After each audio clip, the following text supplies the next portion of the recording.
Ni ada soalan ni. Salam Ustaz, Waalaikumsalam. Selain daripada kunut subuh, apa lagi pendapat dalam mazhab Syafi'i yang dilihat lemah? Pendapat mazhab lain lebih kuat. Pertama sekali saya nak sebut untuk kita semua, untuk saya dan kita semua. Dalam masalah fiqh ni, banyak benda yang ulama berbeza pendapat, ruangnya ruang ijtihadi. Apa maksud ruang ijtihadi? Ruang ijtihadi ni ruang yang mana ulama-ulama telah menggunakan kemampuan mereka semampu mungkin untuk menggarap dan merumuskan hukum Allah dan Rasulnya semampu mungkin mereka.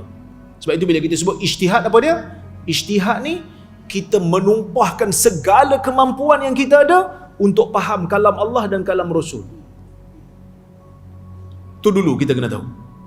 Jadi bila mana ruang itu ada ruang ijtihad, dia bukan masalah qat'i. Kalau katalah masalah qat'i, Allah Ta'ala kata la taqrabu zina, kamu jangan hampiri zina, zina tu haram dengan sepakat ulama, ijma'.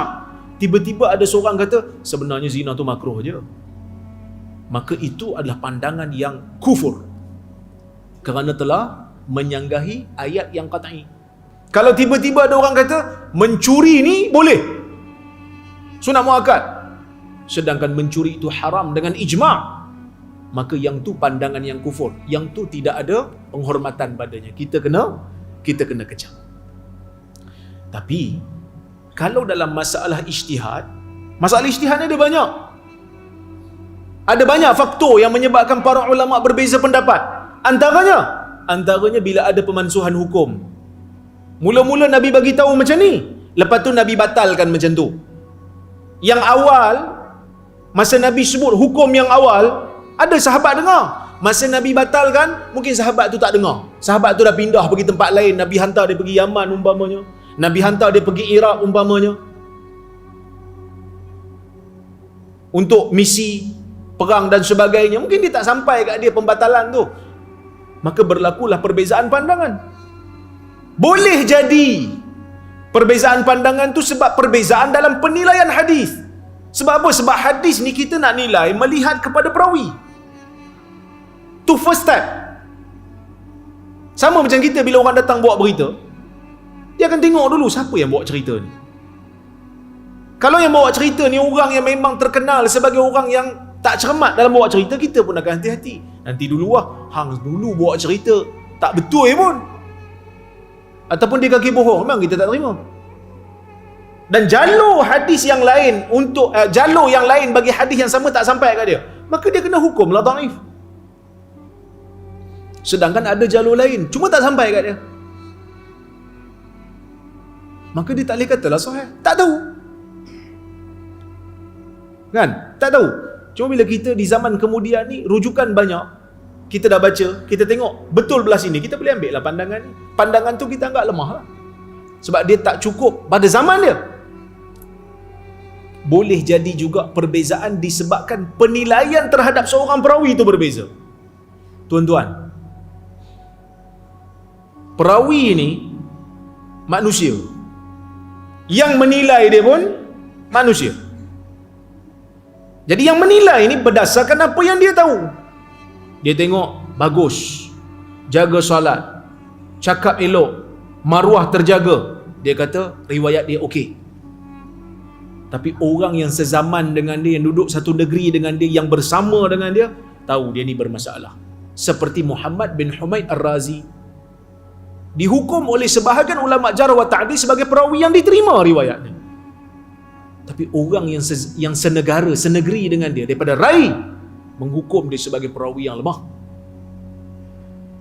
Maka kita yang datang kemudian, kita boleh buat perbandingan.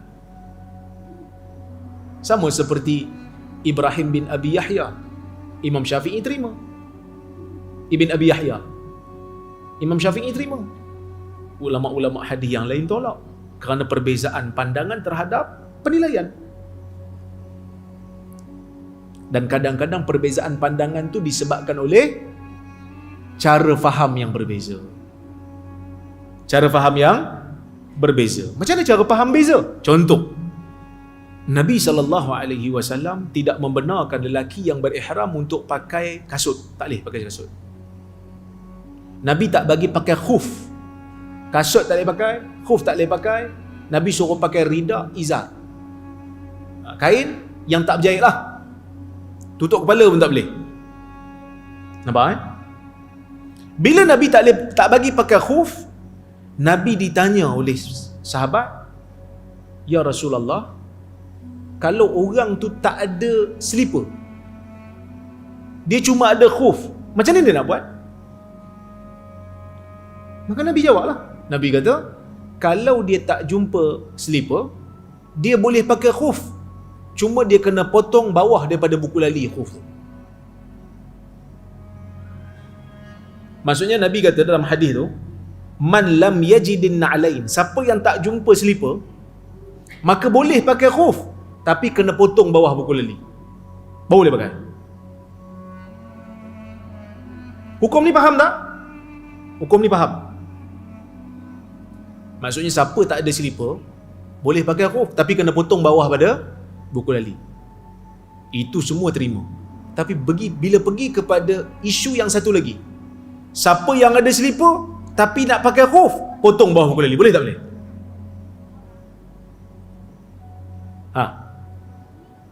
Nabi kata tadi, siapa tak jumpa slipper, pakai khuf, potong bawah pada buku lali. Sekarang saya ada slipper, tapi saya kata malah pakai slipper, saya nak pakai khuf. Khuf ni stoking kulit, dia tutup buku lali. Tapi saya kata macam ni lah, saya ada slipper tapi saya malas nak pakai slipper saya ambil khuf saya potong bawah buku lali, boleh tak boleh? Di sini timbul perbahasan. Mazhab Syafi'i kata tak boleh. Sebab Nabi kata siapa yang tak ada slipper je boleh pakai dengan potong tu. Yang ada tak payahlah, pakailah slipper. Kan? Sebahagian ulama Hanafi kata boleh.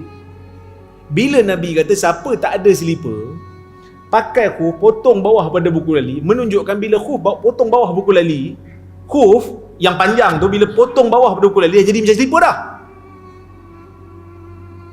Ibn Taymiyah kata pandangan ni yang lebih kurang tepat. Pandangan ni yang tepat. Kalau tuan-tuan nak ikut mazhab Syafi'i ke nak ikut sebahagian Hanafi? Ibn Taymiyah punya argument, dia kata Hanafi tu nampak macam kuat. Sebab apa?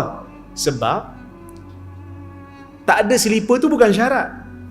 Yang syaratnya potong tu. Mazhab Syafi'i kata Nabi tak bagi. Bila tak ada baru Nabi bagi. Hanafi kata tak ada ke ada ke tu bukan syarat. Syaratnya potong bawah. Bila potong bawah buku lali dah jadi macam slipper lah. Dah tu kenapa Nabi ikat dengan tak ada slipper? Kan memotong khuf itu merosakkan harta. Buat apa nak potong kalau slipper ada? Nampak tak macam mana perbahasan para ulama?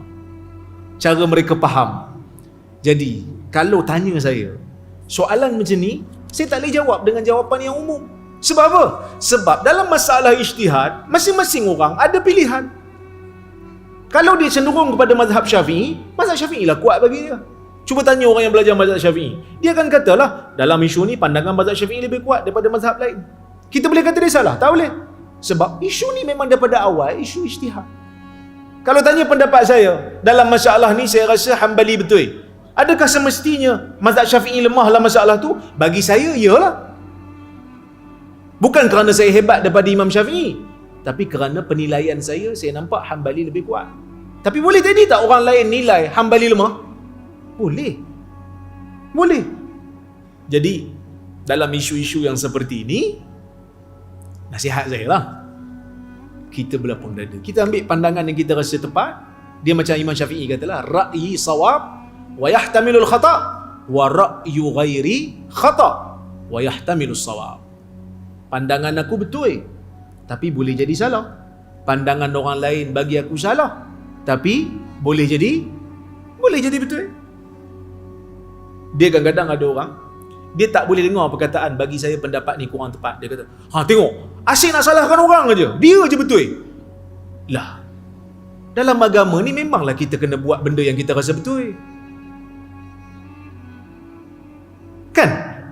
Tuan-tuan pernah tak beramal dengan satu amalan, bagi saya amalan ni salah tapi saya buat juga lah. Pernah? Mestilah kita kata pandangan yang saya buat ni, amalan yang saya buat ni, saya anggap betul sebab tu saya buat. Sebab saya nak persembahkan pada Allah Azza wa Jal. Saya nak dapat pahala. Takkan benda salah kita nak buat juga. Benda ni bagi saya tak ada pahala pun saya buat juga. Kan pelik tu. Mengatakan pandangan kita betul, pandangan orang lain salah, tak salah. Yang salah apa dia? Yang salah paksa orang untuk ikut pandangan kita dalam masalah ijtihadi, dalam masalah khilaf muktabar. Itu salah. Saya selalu tekan benda tu. Mengatakan pandangan kita tepat. Pada penilaian saya, pandangan saya tepat, pandangan tu kurang tepat. Tu tak salah. Tapi yang salah, kita paksa orang. Hang kena ikut aku. Itu salah. Tak boleh paksa orang. Setiap orang ada pandangan dia, ada guru dia, ada mazhab dia. Sebab itu Imam Malik tak setuju bila khalifah nak ambil kitab dia sebagai rujukan utama dalam hadis. Muwatta' tu, zaman khalifah pada masa tu nak digantung di Kaabah. Dia kata tak boleh. Setiap negeri ada ilmuan-ilmuannya. Nanti kita paksa orang tak boleh. Jadi tuan-tuan, itu sedikit yang boleh saya sampaikan pada malam ni. InsyaAllah kita sambung di lain masa.